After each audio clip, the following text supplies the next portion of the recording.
जमीन ठाकुर साहब के नाम कर दूंगा। खुदा के लिए मुझे मत मारो।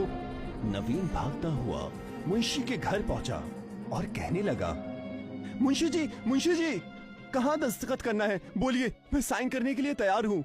तुम बड़े जल्दी आ गए हो। जान बची तो लाखों पाए। बस तुम ठाकुर से कहना अब वो मेरे पास ना आए। नवीन ने अपनी सारी कीमती जमीनें उनके नाम कर दी। ये बात जानकर ठाकुर बड़ा खुश हुआ और कहने लगा, ये तो होना ही था। अब पूरा गांव हमारे कब्जे में है। जब तक मेरी बेगम नायदा मेरे साथ है तब तक मुझे कोई शिकस्त नहीं दे सकता है। हाँ जनाब, गांव में जहाँ तक हमारी नजरें जाएंगी वहाँ तक आपकी जमीनें हैं। एक तरफ ठाकुर और मुंशी बड़े खुश थे।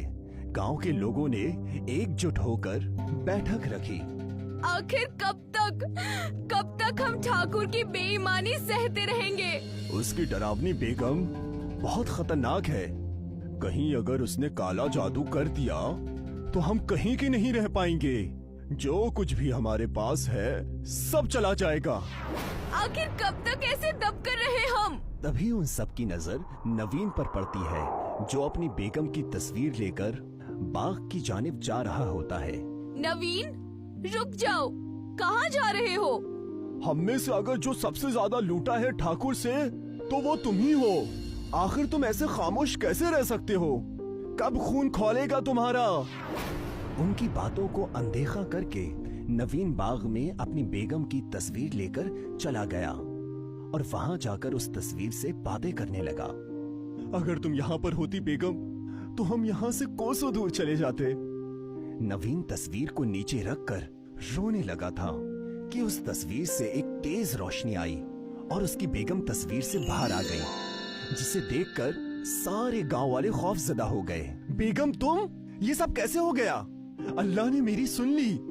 मैं यहाँ पर गांव वालों को इंसाफ और तुम्हें सुख, चैन और शांति देने आई हूँ। आखिर तुम्हें उस ठाकुर की करतूतों के बारे में पता चल ही गया। पता कैसे ना चलता? मुझे तुम अपनी हर चीज बताते जो थे। तुम्हारी और गांव वालों की सबकी जमीनें हम उस ठाकुर और उसकी चुड़ैल बीवी से वापस ले लेंगे।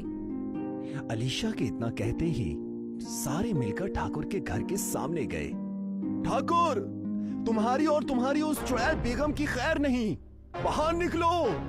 गांव वालों के गुस्से को देख ठाकुर मुंशी से कहने लगा, अरे गांव वाले एकजुट होकर